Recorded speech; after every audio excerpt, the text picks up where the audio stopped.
ठीक है। The direction of electric field is now reversed keeping its magnitude the same. A proton is allowed to fall from rest in it through the same vertical distance h. The time of fall of electron in comparison to time of fall of proton is. तो अब मैं इस question को पहले समझ लेता हूँ। ये मुझे कह रहे हैं कि मैं इलेक्ट्रिक फील्ड लगा रहा हूँ दो केसेस में, ठीक है। एक केस में मैं इलेक्ट्रिक फील्ड लगा रहा हूँ ऊपर की तरफ, ठीक है, ये मेरी इलेक्ट्रिक फील्ड की डायरेक्शन है, और एक इलेक्ट्रॉन को मैंने यहाँ से छोड़ा, ठीक है। तो क्योंकि इलेक्ट्रिक फील्ड ऊपर की तरफ है और ये कुछ h हाइट गिर रहा है, ठीक है, इलेक्ट्रिक फील्ड ऊपर की तरफ है और इसका चार्ज नेगेटिव है, तो इस पे जो फोर्स लगेगी, जो QE फोर्स आएगी, QE मतलब EE जो मेरी फोर्स आएगी वो नीचे की तरफ आएगी, ठीक है। और सेकंड केस में मुझे वो कह रहा है कि मैंने इलेक्ट्रिक फील्ड की डायरेक्शन कर दी रिवर्स और मैं यहाँ से एक प्रोटॉन को छोड़ रहा हूँ, ठीक है। ये मेरा एक प्रोटॉन है, क्योंकि इस पे पॉजिटिव चार्ज है तो इस पे जो फोर्स लगेगी वो इधर ही लगेगी, वो कितनी लगेगी, PE, ठीक है, प्रोटॉन का चार्ज इनटू इलेक्ट्रिक फील्ड। और ये भी कुछ हाइट h गिर रहा है, ठीक है, ये भी कुछ हाइट h गिर रहा है। तो अब जो इन्हें टाइम लगेगा, इसका मैं टाइम ऑफ इलेक्ट्रॉन और टाइम ऑफ प्रोटॉन, उनके बीच में क्या रिलेशन आएगा। तो बस मुझे काफ़ी इजी क्वेश्चन है, देख लेते हैं कैसे होगा। जो मेरी इलेक्ट्रॉन के केस में मेरी फोर्स आएगी वो कितनी मैंने अभी निकाली थी, वो मेरी आ रही थी EE, ठीक है। तो क्योंकि ये कांस्टेंट फोर्स है तो इसका एक्सेलरेशन कितना आएगा मेरा EE upon mass of electron, ठीक है, ये मेरा मास ऑफ इलेक्ट्रॉन है। अब जो मेरा डिस्टेंस होगा h वो कितना होगा, क्योंकि ये कांस्टेंट एक्सेलरेशन है तो इसमें सारी इक्वेशन ऑफ मोशन वैलिड होंगी। इनिशियल वेलोसिटी मेरी 0 है तो ये टर्म मेरी 0 हो गई, प्लस हाफ एक्सेलरेशन कितना होगा EE upon mass of electron, ठीक है, हाफ ATE स्क्वायर, ठीक है।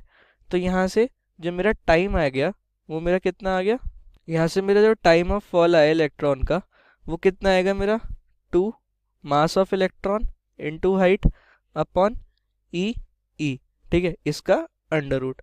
सिमिलरली सेम, क्योंकि इस पे भी जो मेरी फोर्स लगेगी, जो फोर्स ऑफ क्योंकि चार्ज तो सेम ही है तो वो भी EE लगेगी और डायरेक्शन मैंने वो सब सॉर्ट कर ही लिया है, ठीक है। एक्सेलरेशन इसका भी EE आएगा, EE by mass of proton आएगा, ठीक है, इसका जो एक्सेलरेशन आएगा। तो इसका जो टाइम आएगा प्रोटॉन का वो कितना आएगा, वो आएगा 2 मास ऑफ प्रोटॉन, ठीक है, into h divided by EE, ठीक है। तो जो मैं यहाँ से क्या कह सकता हूँ कि जो टाइम है किसका, जो टाइम है वो directly, time of fall is directly proportional to under root of mass, ठीक है। तो किसका मास कम है, ऑब्वियसली इलेक्ट्रॉन का मास कम है, ठीक है। तो जो time of fall of electron आएगा वो प्रोटॉन के रेस्पेक्ट में कम आएगा, ठीक है।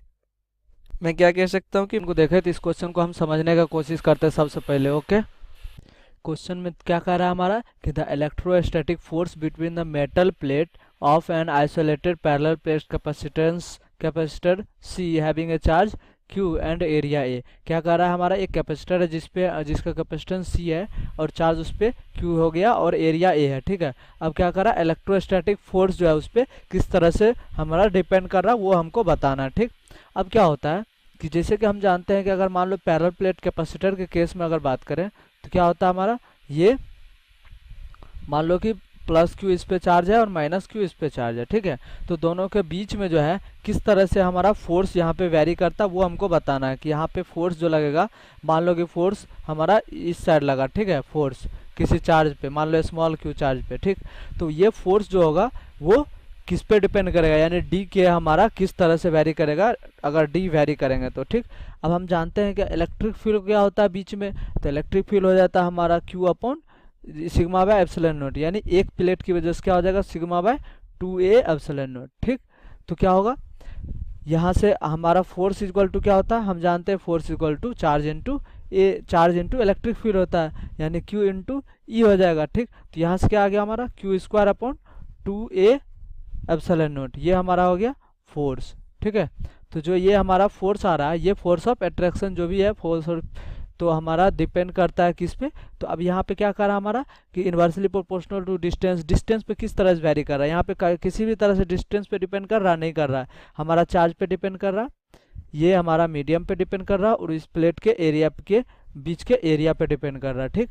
तो इस हिसाब से हम क्या बोलेंगे कि हमारा जो फोर्स हो गया वो डायरेक्टली प्रोपोर्शनल टू डी का पावर 0, यानी डी पे डिपेंड नहीं कर रहा, यानी इंडिपेंडेंट हो गया, ठीक।